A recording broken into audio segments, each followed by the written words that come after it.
I finally found it, the best external drive for my M1 MacBook Air. Well, for any computer or devices with a Thunderbolt 3 port, really. Like the new 2021 iPad Pro. Let's check it out. Hi, this is David of Tech for Baba, a channel I share my experiences on how technology enhances my time with kids and family as a dad. If this is your first time here, welcome. Please consider subscribing.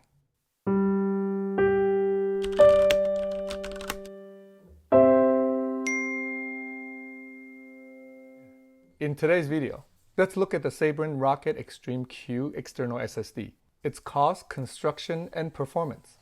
I think this is the best external drive for my M1 MacBook Air and any devices or computers with a Thunderbolt 3 port.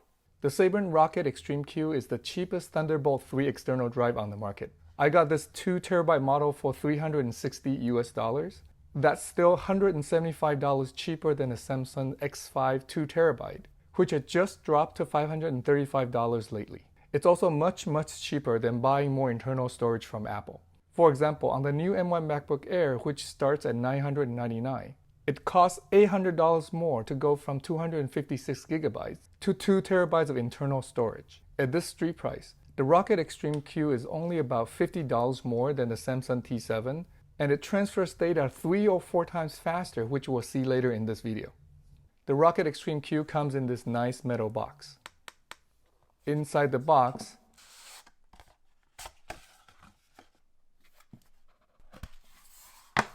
there's a drive, of course,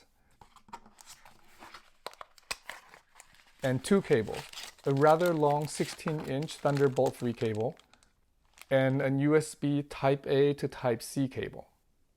Sabrent also includes this shock-proof protector in another package.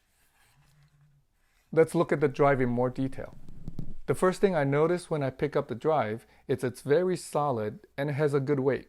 The entire housing is made of aluminum.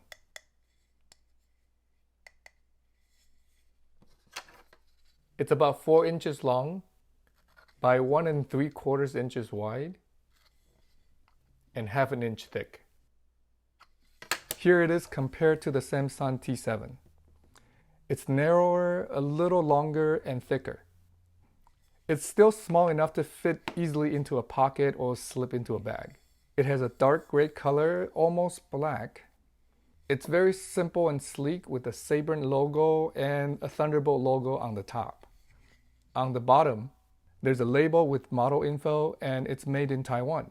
There are also 2 rubber feet to keep the drive from slipping around on a desk, which is nice. The Thunderbolt 3 port is on one side, and there's a little indicator light on the other side.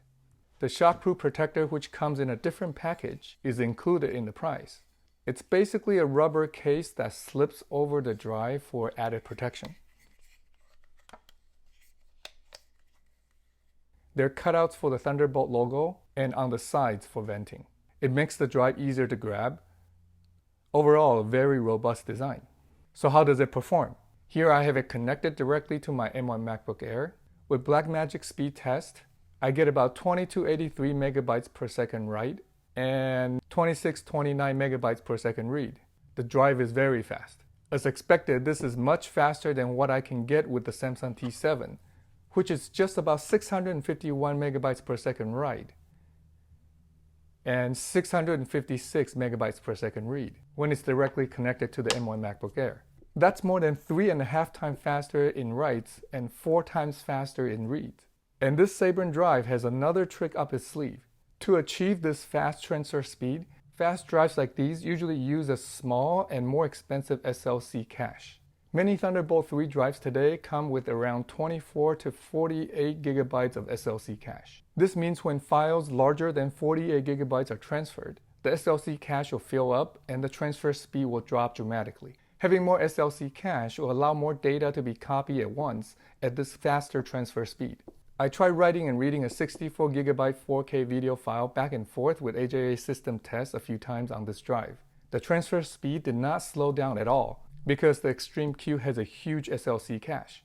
This 2 TB model comes with a whopping 500 gigabytes of SLC cache, so the faster transfer speed can be sustained for transfers up to 500 gigabytes. One thing to know is these fast drives will eventually warm up and throttle or slow down the transfer speed when very large amount of data is transferred for a long time. I noticed the Xtrm Pro does warm up quite a bit, perhaps due to its smaller size. After a large amount of files are transferred, it can get very hot to the touch, so be careful. It cools off very quickly, and again, it only happens when very large files are transferred for a long time. I'm glad I finally found the best external drive for my M1 MacBook Air. For a little bit more money than an external USB SSD, I can get 3 to 4 times the performance with the Xtrm-Q. It's much cheaper and almost as fast as Apple's internal storage. It works great with all the M1 Macs and PCs with the Thunderbolt 3 port. I think it's also the best way to add fast storage on the new 2021 M1 iPad Pros, which will also have a Thunderbolt 3 port. Being external, I can easily move this drive from one device to another, and it'll stay with me when I upgrade to another computer. There are also models with larger 4TB or even 8TB of storage. These larger sizes are not available on M1 Macs, the M1 iPad Pro, or many other Thunderbolt 3 external drives. Also, most Thunderbolt 3 external drives do not support USB at the same time. Rocket Xtrm-Q supports USB 3.2 at up to 900 megabits per second as well, which makes this drive much more versatile.